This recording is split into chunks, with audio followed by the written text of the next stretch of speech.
ರಾಜ್ಯ ರಾಜಕಾರಣದಲ್ಲಿ ಸದ್ಯ ಹನಿ ಟ್ರಾಪ್ ಸಿದ್ಧ ಮಾಡ್ತಾ ಇರೋದು ಪ್ರಮುಖವಾಗಿ ನಮ್ಮ ಜಿಲ್ಲೆಯ ಏನು ರಾಜಣ್ಣವರು ಸೇರಿದಂತೆ ಅವರ ಪುತ್ರರನ್ನು ಹನಿ ಟ್ರಾಪ್ಗೆ ಪ್ರಯತ್ನ ಮಾಡಿದಂತೆ ಸಾಕಷ್ಟು ಸದ್ದು ಮಾಡ್ತಾ ಈ ಬಗ್ಗೆ ಮಾತಾಡೋದಕ್ಕೆ ಕೇಂದ್ರ ಸಚಿವರು ಮತ್ತು ತುಮಕೂರು ಜಿಲ್ಲೆಯ ಸಂಸದರಾದಂಥ ಸೋಮಣ್ಣವರು ನಮ್ಮ ಜೊತೆ ಇದ್ದಾರೆ.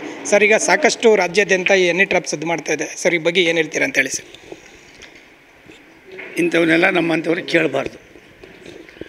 ನನಗೆ ಒಂಥರ ಬೇಸರಿಕೆ ವಿಚಾರ. ಒಂದು ಯಾರು ಏನು ಅನ್ನೋದಕ್ಕಿಂತ ಹೆಚ್ಚಾಗಿ ಒಬ್ಬ ಹಿರಿಯ ರಾಜಕಾರಣಿಗಳನ್ನ ಬೇರೆ ಬೇರೆ ಏನಿದೆ ನಮ್ಗೆ ಗೊತ್ತಿಲ್ಲ. ರಾಜಣ್ಣವರು ಒಬ್ಬ ನಮಗೆ ಆತ್ಮೀಯರು.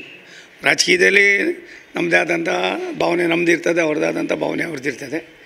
ಈ ಥರದ್ದು ನನಗಿದು ಮೊದಲನೇದು. ಇದ್ರ ಬಗ್ಗೆ ನನಗೇನು ಮಾಹಿತಿ ಇಲ್ಲ ಮತ್ತು ಇದನ್ನು ಹಂಚ್ಕೊಳ್ಳೋಕ್ಕೂ ನಾನು ಇಷ್ಟನೂ ಪಡೋದಿಲ್ಲ. ಅನಾವಶ್ಯಕವಾಗಿ ಇಲ್ಲಿವರೆಗೂ ನಡೆದಿರ್ತಕ್ಕಂಥ ಅನೇಕ ಘಟನಾವಳಿಗಳನ್ನು ನೋಡಿದ್ದೇನೆ.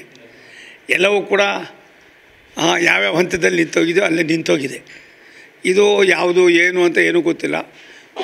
ಒಬ್ಬ ವ್ಯಕ್ತಿಯನ್ನು ತೇಜೋವಧೆ ಮಾಡೋದಾಗಲಿ, ಇನ್ನೊಬ್ಬರ ಬಗ್ಗೆ ಕ್ಯಾರೆಕ್ಟರ್ ಅಸಾಸಿನೇಷನ್ ಮಾಡೋದಾಗಲಿ ಅದು ನನ್ನಂಥ ಸೀನಿಯರ್ಸ್ಗೆ ಅಲ್ಲ.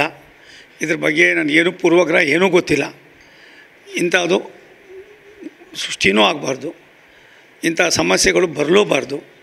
ಈ ರೀತಿಯಾಗಿ ಬರೋದರಿಂದ ಒಬ್ಬರಿಗಲ್ಲ ಎಲ್ಲ ರಾಜಕಾರಣಿಗಳಿಗೂ ಕೂಡ ಒಂದು ರೀತಿಯ ಹೇಸಿಗೆಯ ಕೆಲಸ. ಅದು ರಾಜಣ್ಣವ್ರಂಥ ಒಬ್ಬ ಹಿರಿಯರ ಬಗ್ಗೆ ಮತ್ತೊಬ್ಬರ ಬಗ್ಗೆ ಅವರ ಹಿಂದೆ ಇದೆ ನಮಗೇನೂ ಗೊತ್ತಿಲ್ಲ. ಅದ್ರ ಒಂದು ನಾನು ನೋಡಿದಂಥ ರಾಜಣ್ಣವರು, ನನಗೆ ಅವರ ವ್ಯಕ್ತಿತ್ವದ ಬಗ್ಗೆ ಗೌರವ ಇದೆ.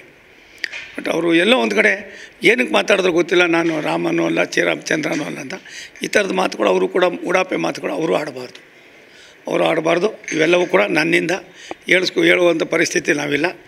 ಇಂಥದನ್ನೆಲ್ಲ ನಾವು ಇಷ್ಟನೂ ಪಡೋದಿಲ್ಲ. ನಮ್ಮದು ಅಭಿವೃದ್ಧಿ ಪರವಾಗಿ ರಾಷ್ಟ್ರದ ಪ್ರಧಾನಿ ನರೇಂದ್ರ ಮೋದಿಯವರ ಚಿಂತನೆ ದೇಶ ಅಭಿವೃದ್ಧಿ ಆಗಬೇಕು, ನಮ್ಮ ಕೈಲಾದಷ್ಟು ಹಳ್ಳಿಯಲ್ಲೂ ಸೇವೆ ಮಾಡಬೇಕು. ಅದಕ್ಕೆ ನಾವು ಸ್ಥೀಮಿತವಾಗಿದ್ದೀವಿ.